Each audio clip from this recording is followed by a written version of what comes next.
Even if I would have seen the previews for this in a movie theater, I would have been like, yep, skip that one. Should have been The Thing, or should have been Cthulhu. Piece of paper being blown by a vacuum. Eldritch horror, vampire sort of scenario.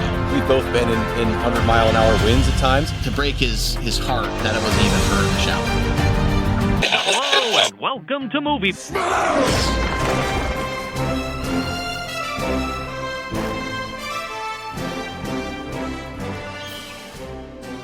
Hello and welcome to Movie Smash, the show where we dive headfirst into comic book movies outside the MCU. If you're new to the show, thanks for joining us. If you've been here before, you know the drill.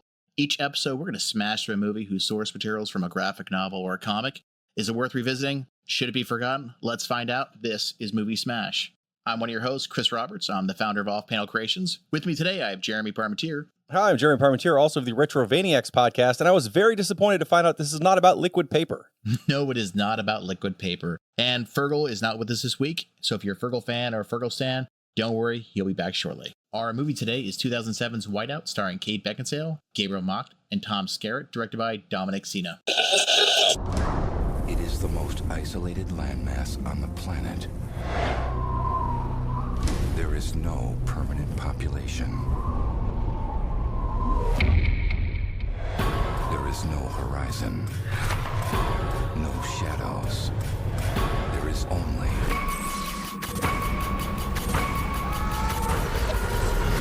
white. Nature never intended for you to survive here. But this here, nature, is not the only thing to fear.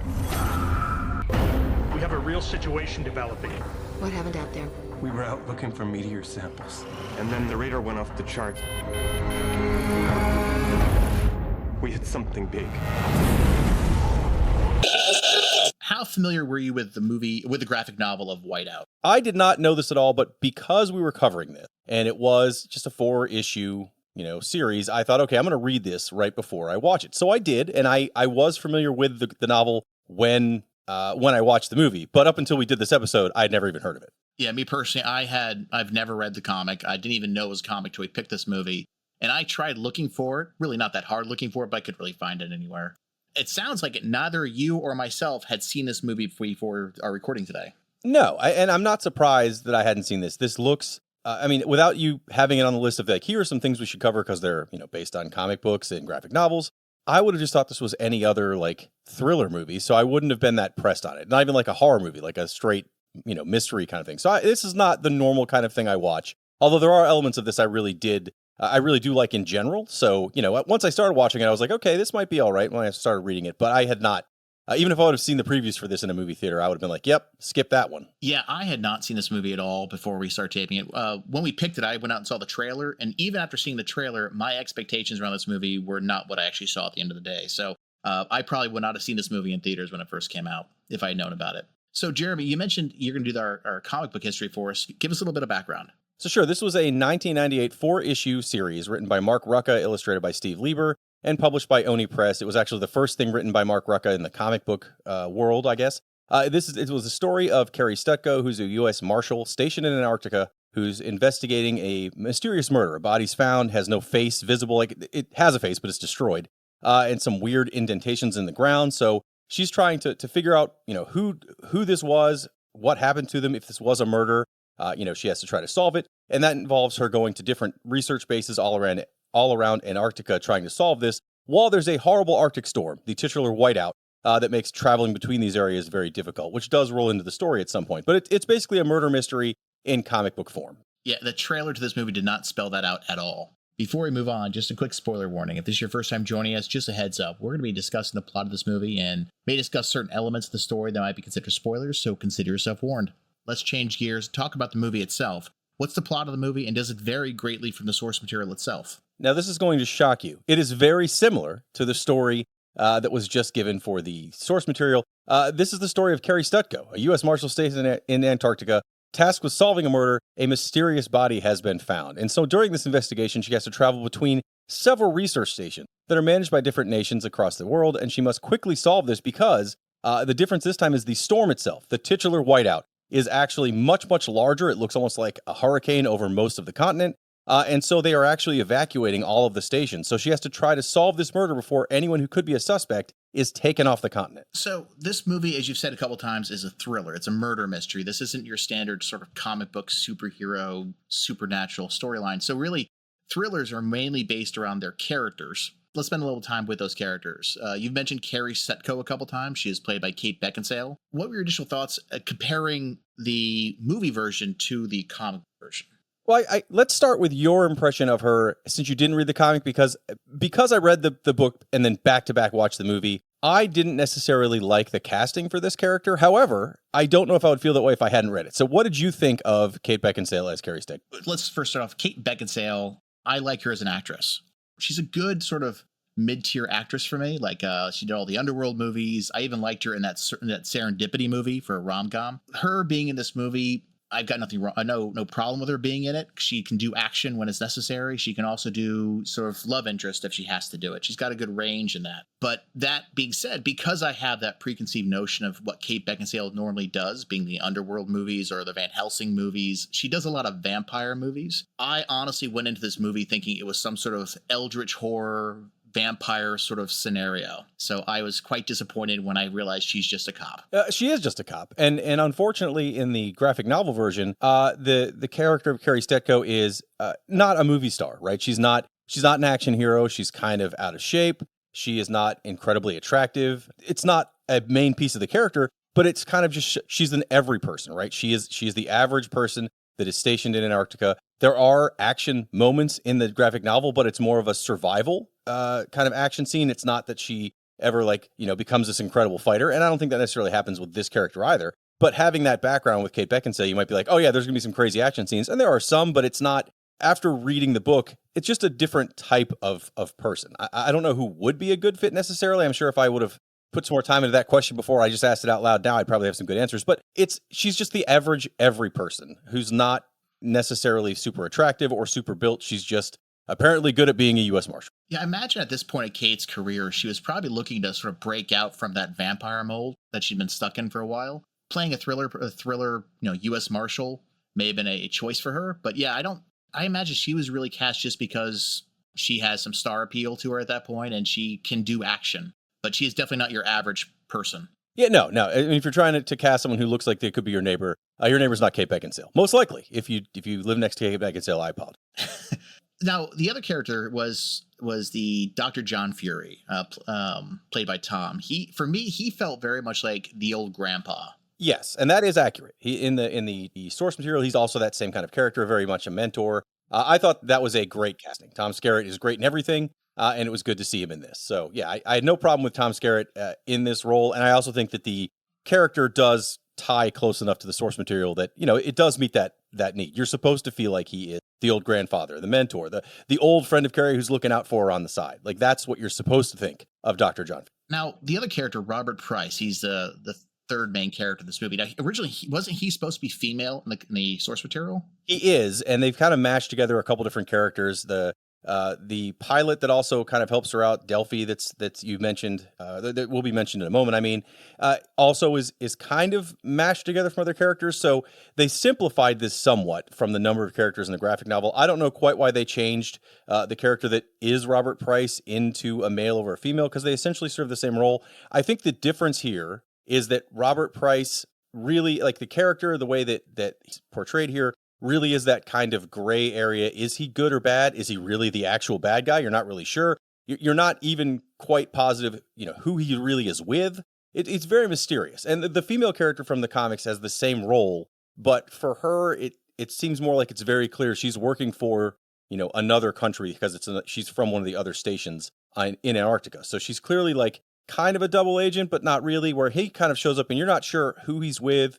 Is he really trying to cover his own tracks? What's going on? So I think he's actually, for the movie, I think he's a better fit than the other character, but I think the other character kind of is more dimensional than this guy kind of seemed very, he served that one role and that was it. He helps her out a little bit, but really he's there and you're kind of questioning the whole time, should I trust this guy? Yeah, he's supposed to be the red herring of the movie, where we're not sure if he's actually the bad guy or not for it, and we're unsure, can he be trusted?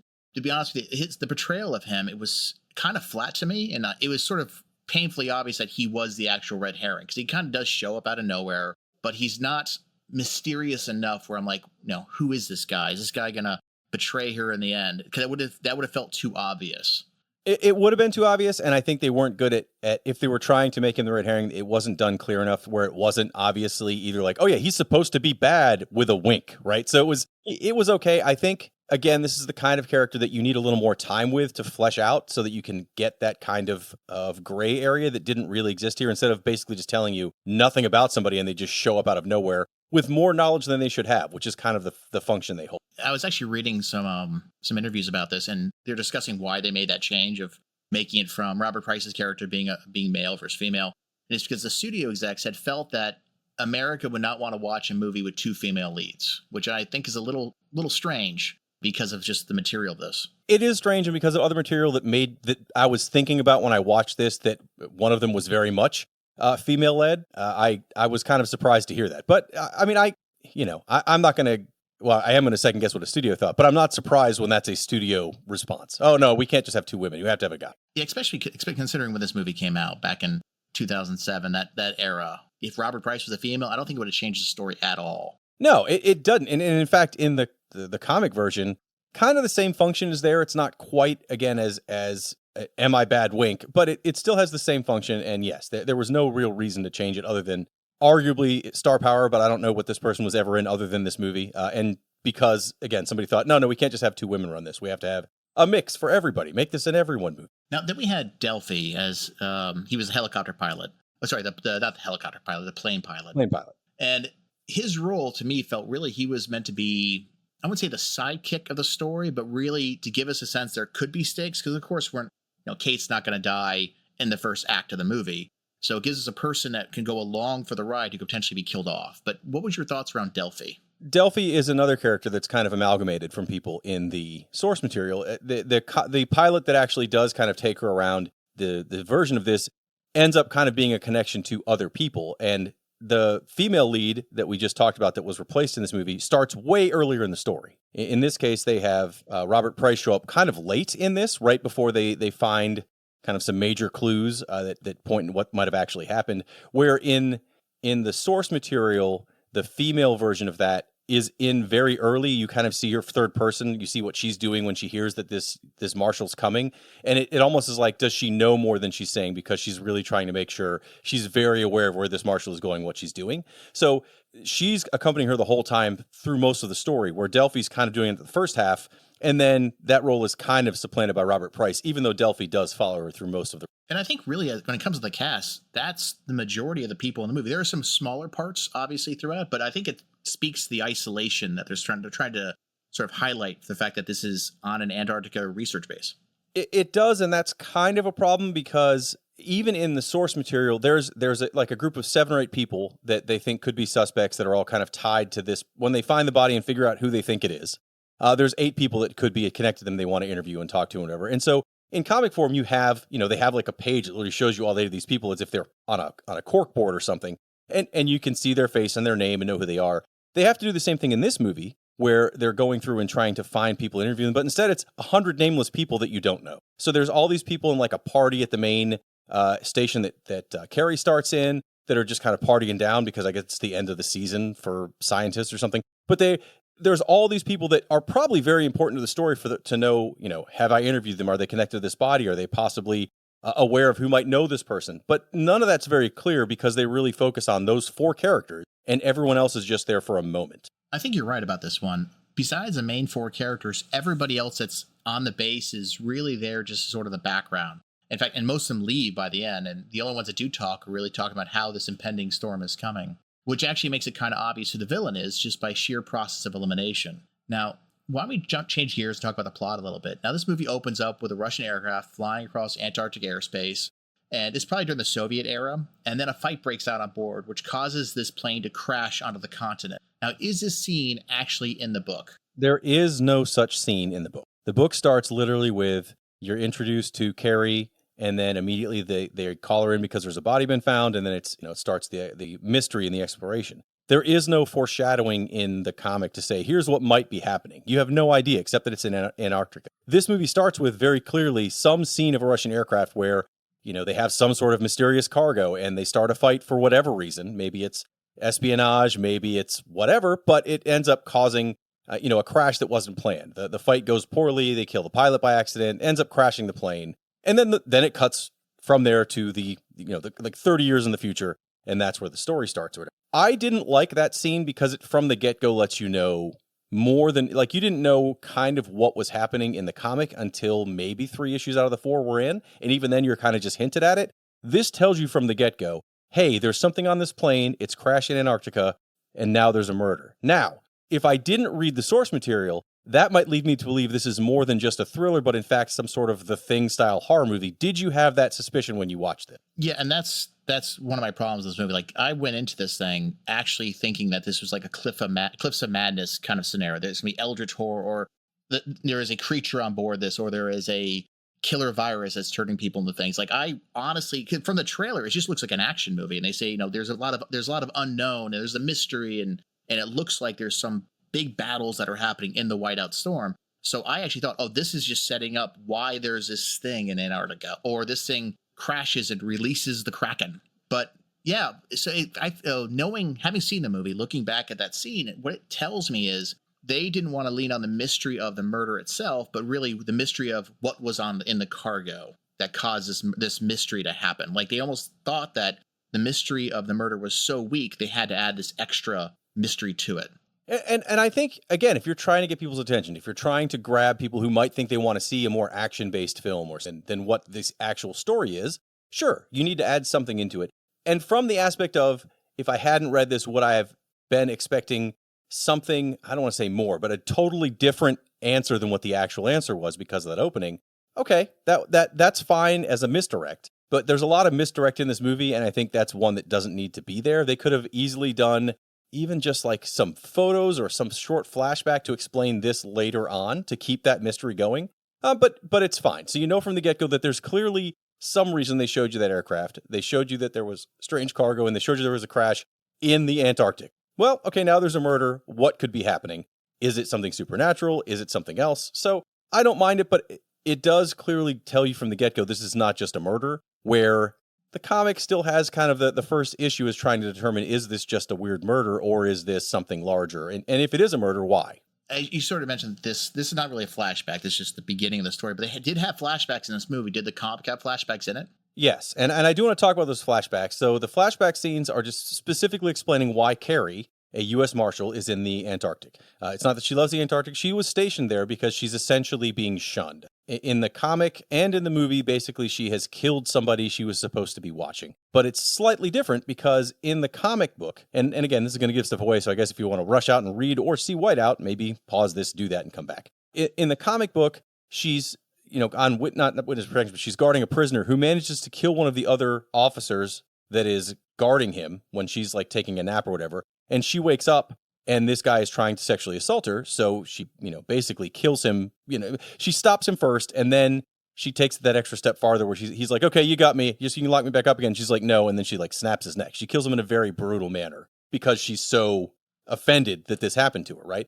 In this movie, they changed those flashbacks. It's the same scenario, except instead it looks like it's a dirty cop that let the criminal go, and then she kills the dirty cop as well. Like, I didn't know why they made that change, because I thought just in general having the criminal be as gross as he was in the comic, and then, her response being maybe that she is kind of a loose cannon or is unpredictable, fine. But instead they kind of made it, I don't know, they added that extra layer which didn't need to be there because, again, it wasn't a misdirect. It's not like you're going to think, okay, there's clearly other people coming back for her from that instance. It was just unnecessary to have that extra detail changed. But again, I don't know if it would have bothered me had I not read the source material. When I was watching it, it's kind of funny because it's a stark contrast for the Antarctica scenes and her flashbacks. Her flashbacks take place in some sort of sunny place. It might be, looks like Miami or wherever, but I think it's supposed to be Hawaii. Is that correct? I don't remember exactly where it is because they don't show you the outside. They literally show the hotel room they're in. That's the only thing in the flashbacks for those. But it was definitely not Antarctica. I mean, she was sent to Antarctica because basically they determined that she didn't murder somebody in cold blood, but we're not going to trust you with these other things. You're going to go somewhere where you can't do any damage. And we need someone there anyway. So, hey, guess what? Welcome to Antarctica. Well, the reason I bring that up is just because this was one of those little trivia facts for it. The U.S. Marshal Service actually does have legal presence in Antarctica, but it's after 1989. It's actually under the U.S. Attorney for Hawaii. So it made me kind of think like, oh, they actually maybe did a little bit of homework and think she worked in Hawaii. That's possible. I mean, again, it's not a poorly written source material. It's just not necessarily something I think would have been screaming to be made into a film. Now, one thing I do want to talk about too is obviously the movie is called Whiteout. So there's this massive storm that's supposed to be hitting the entire continent.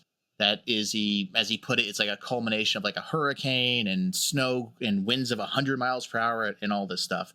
Normally when the storm is in the name of the movie, such as like Twister or Twisters, how do you feel about the presence of the storm itself in the story? So in the story and even in the movie, I think the purpose of it is so that when they're outside at all, there's a constant danger. It's not just, oh, am I worried that a murderer is coming after me, which sometimes that could be the case, but it's also just in general, being out in the elements, even in the best gear they have. This is the kind of storm that if you're not fully prepared and ready to go, you're going to get frostbite. You're going to get lost forever. You're going to, fall into a hole or something crazy because you can't see. It's a whiteout, meaning that the snow is so heavy you can't see more than like a foot in front of you.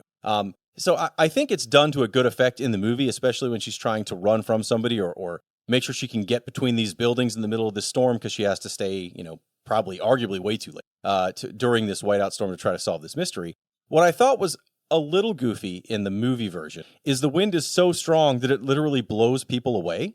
And I mean, we've lived through hurricanes. We've both been in 100-mile-an-hour winds at times. Yes, you don't want to be standing in them, but it doesn't blow you down the street as a human being. It's just not a thing. Things hit you. Bad things occur. You don't want to be standing in it, but it's not strong enough to knock you like as if you were like a piece of paper being blown by a vacuum, right? It's not that strong. That's how strong the wind is in this movie. And I think, I don't know, that was the part I was like, that's ridiculous. Especially because for the most part, they're also doing all the things you would do in a situation like this.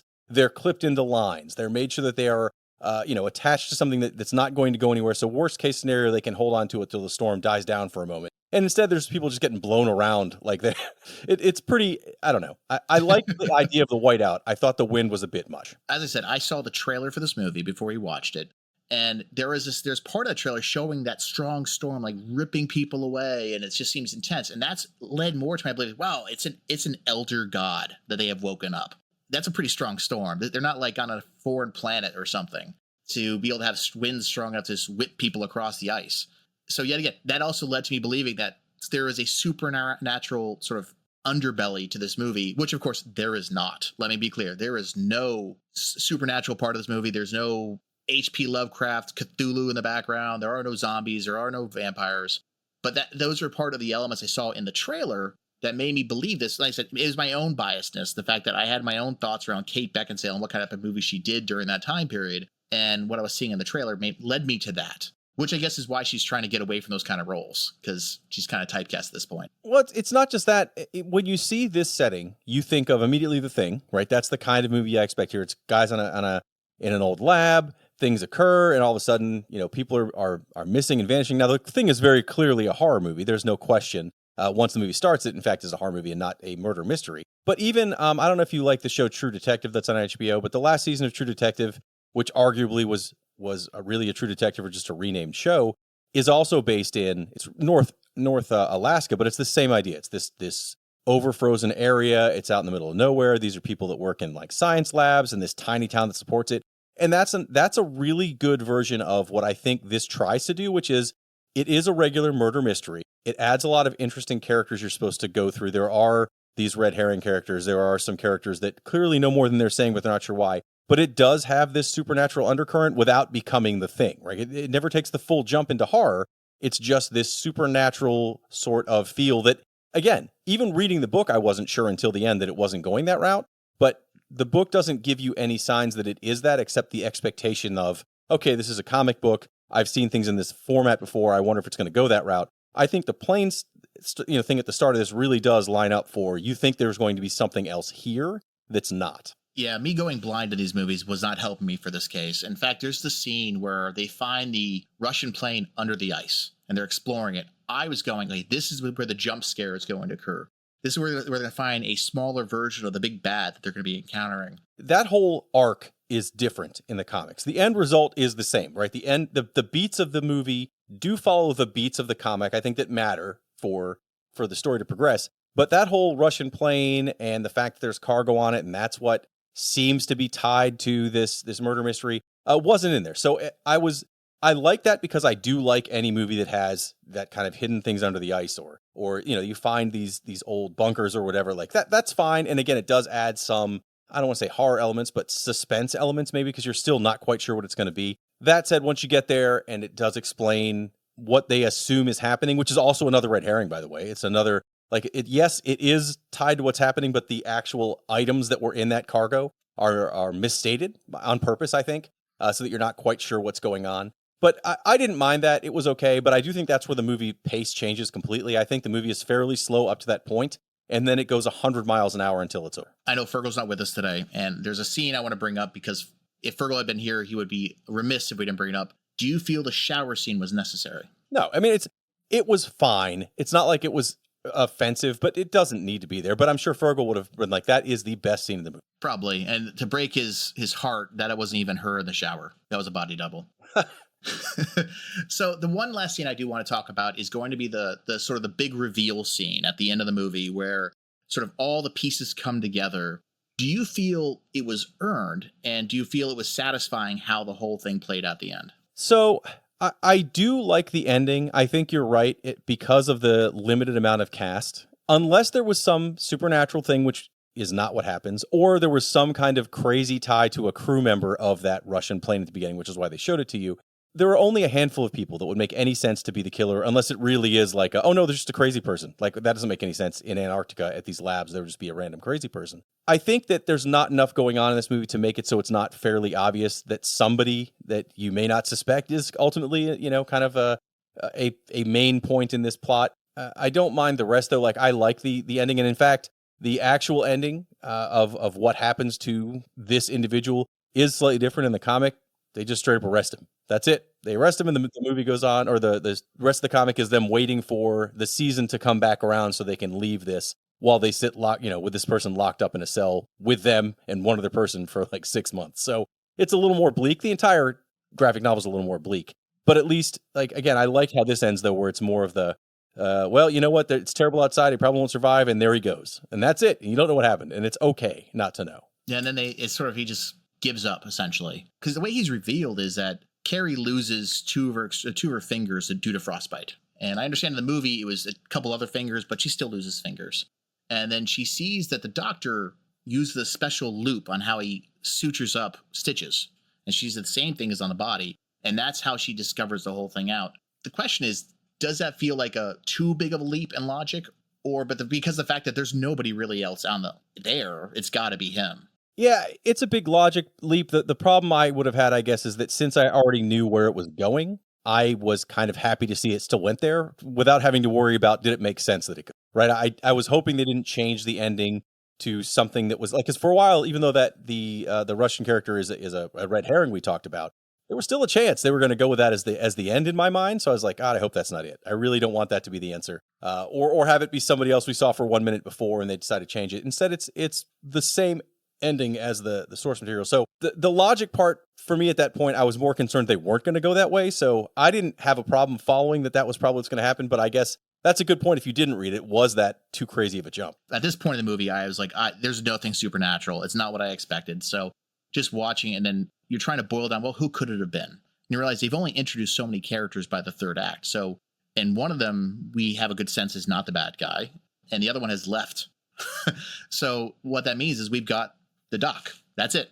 In murder mysteries, to me, it's got to be that the audience can figure it out too as we're going along. And also in the sense that it's such a weird clue. Like, I mean, granted, I'm not a doctor. I don't do sutures. But I can't imagine that people have a signature tie-off, right? Yes. Like, it's like, oh, that's like my artist signature on a painting. It all looks the same every single time. I imagine, yes, when you tie a knot, you use the same one over and over again. But I can't imagine there's only so many ways you're going to do that. Yeah, I think it was also that when you do learn that, they make a point earlier to show that he's not good at it. Like, oh, I'm bad at this, so this is my sloppy job. So then it shows that it's like, hey, that's a really sloppy job. Wait a second. And that's what's supposed to tie it together. It's okay. It was more in this case that it wasn't as explained as smoothly as it was in the Well, how'd you feel about the effects for this movie? I mean, not that it's a big CGI driven movie, but there are some effects. There's the storm itself. There are the bodies and the prosthetics used in that. The bodies were fine. They weren't overly bad. They weren't mind blowing because none of the effects on the bodies were like, it wasn't body horror, right? They weren't doing crazy things. They were just bad wounds. And in the case of the body, it has like a face that's torn off, but they don't give you a super close view of it. It's always enough till you can see what happened, but you're not digging into the details there. The storm is really the impressive, if you're going to say there's an impressive aspect of this. The storm does look like it does block vision after so far. Things fade out very easily. It's very hard to tell what's going on there. It makes it very chaotic, but in a way that works. It's not like, shaky cam where you can't tell what's going on half the time. It does a very good job at kind of making the storm feel like it is as threatening as it's supposed to be. Again, except for the wind that was a little over the top. Everything else on it was done very well. It's hard to see. It's hard to be able to focus on what you're doing. The weather part, like when she does lose her finger, it's because she has to take her glove off at one point, and then gets stuck outside somehow and then has to open this big vault thing to get into another building, a weather vault. And because it's metal, her hand freezes to the metal, and she has to literally like rip the skin off her hand to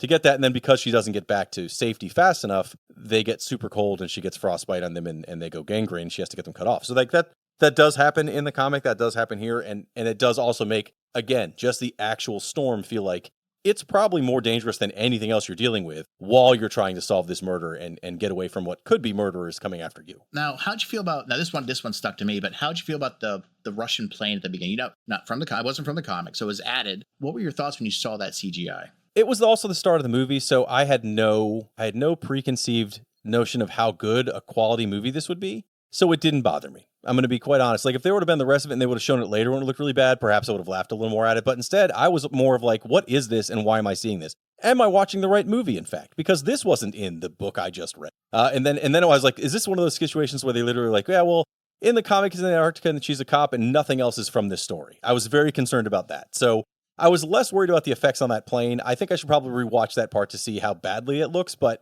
it didn't bother me at the time as much as for the effects, as much as the fact that it was there at all. Yeah, it looks like an early 90s Command and Conquer cutscene. Oh, yes, it does. That definitely is. The lighting and everything was definitely very Command and Conquer.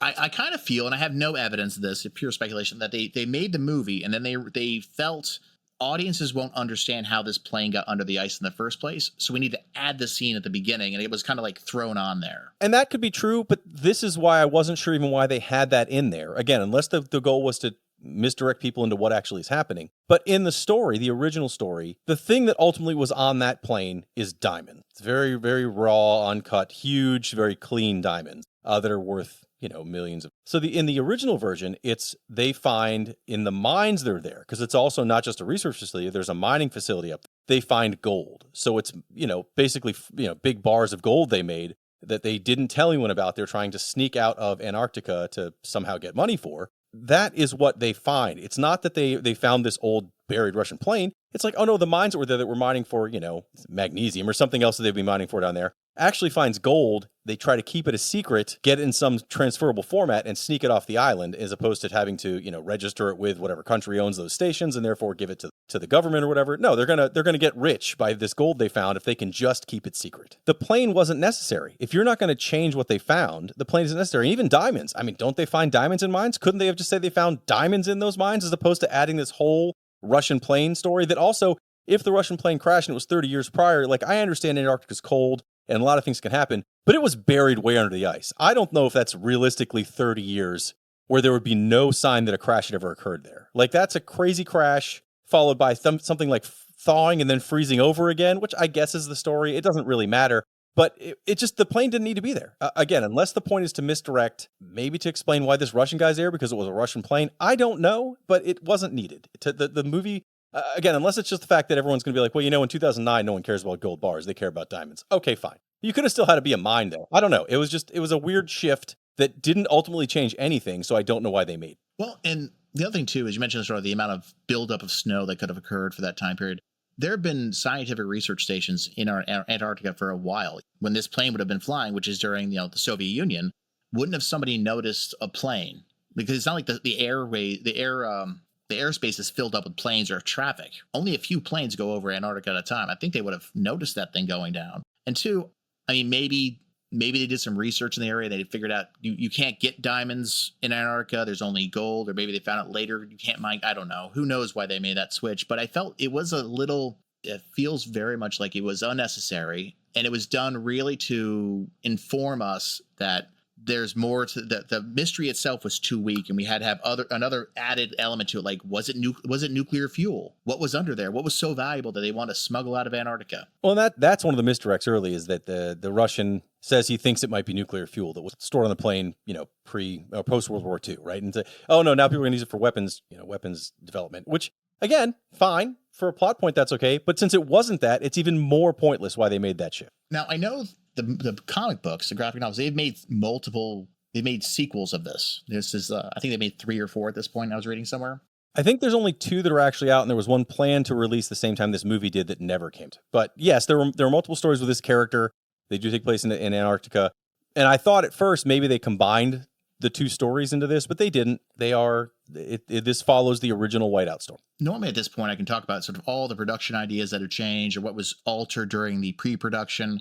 But to be honest with you, because this movie came into theaters and sort of disappeared really fast, it was a struggle finding this movie as well, that didn't do well in the box office at all. The only really interesting fact I could find was that Kate Beckinsale was not the original choice for this character, and that was Reese Witherspoon. I think that makes more sense for every character, but I think it's still the wrong fit. I think it would have still worked. I would have had the same feel for it. Yeah, I guess I like Kate Beckinsale more than that. There are things we don't like about this movie. There might be some things we like, but what do you love about this movie, or what did you think they did right, and what could they have done better? I love the setting of the movie. Anytime there's a movie that's based in Antarctica, especially if it's going to be on semi-abandoned scientific facilities, I'm in, because I want something like The Thing. Even if it's not The Thing, trying to figure out what it is enjoyable. That's why I really liked, once I did finally start reading the source material, I was like, I'm enjoying this. And at the end, I was happy with the ending, but I was kind of also happy it wasn't this crazy supernatural thing, even though there was a lot of gray area on what it was at first. I thought it was done very well. So I love the setting for it. I liked the storm being a part of the story. It wasn't just, it gave this extra timer to the entire thing I liked. But other than that, everything else it wasn't even like it was terrible. It was just kind of forgettable. I agree with you. I like things that take place in Antarctica because it's a great way in our modern age to create isolation, right? Cell phones don't work. The radio's not working. You got this massive storm coming in. You're trapped, which is not a thing that really happens in our society anymore. So it's a great setting for movies. And it's just one of those landscapes that are almost alien, but they still take place on Earth. When it comes to what they could have done better around this mystery, I'm going to ignore my initial thoughts going into it about how it should have been The Thing or should have been Cthulhu or something like that. But looking at it as a true mystery, the mystery was not exciting. It was sort of plain vanilla, not even a plain murder mystery. There weren't enough sort of clues that led me down other paths. It was just we were following along the set of breadcrumbs that took us directly to where we needed to be at the end of the day. And that was it. There was this the timer, as you put it, right? The storm that's coming in that gave us some level of stakes. Like, we got to solve this in that amount of time, or the storm is going to trap us here. But at the end of the day, the storm still trapped them there.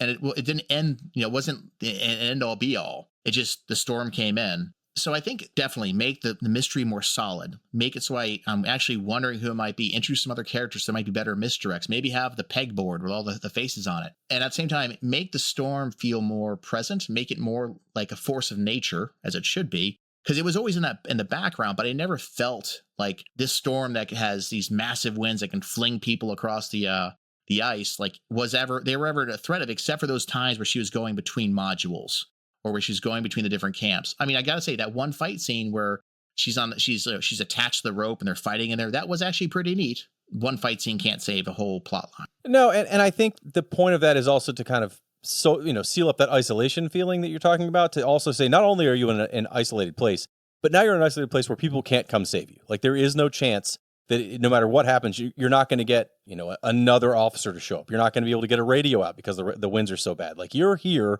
alone with who you think might be the killer or killers that you think are chasing you. Like, I didn't mind any of that. And I think what this is missing that the comic had was that feeling of, it's not as much solving the mystery, although that was there, but it's her survival. The feeling that Carrie was constantly also being threatened. There were a lot of scenes where, like the fight scene, for example, or when they're going to other areas where you see, the guys in the snow gear kind of attacking somebody, you're chasing her with an axe. Because she's not an action hero, and because a lot of the time those things would happen when she was distracted by the murder mystery, that they would be able to sneak up on her. And there was a lot of times where it was like she's barely making it out of these things alive, and she's isolated, and there's this storm. I thought it was just a little more suspenseful than this movie ended up. Yeah, if it's supposed to be a survival movie, I didn't feel that.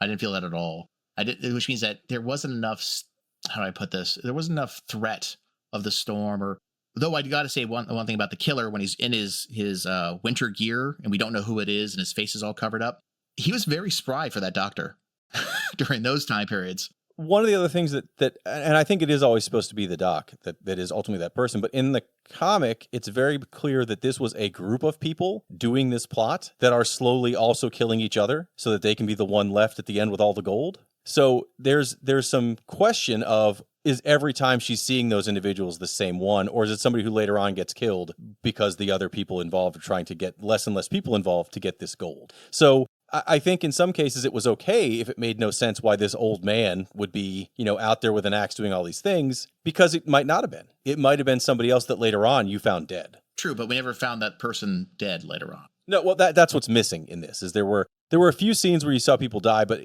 there were more in the comic where it was like, oh, I'm trying to find this suspect, and then they find him dead, but recently dead. So not that he's been dead this whole time. So it's not as cleanly done.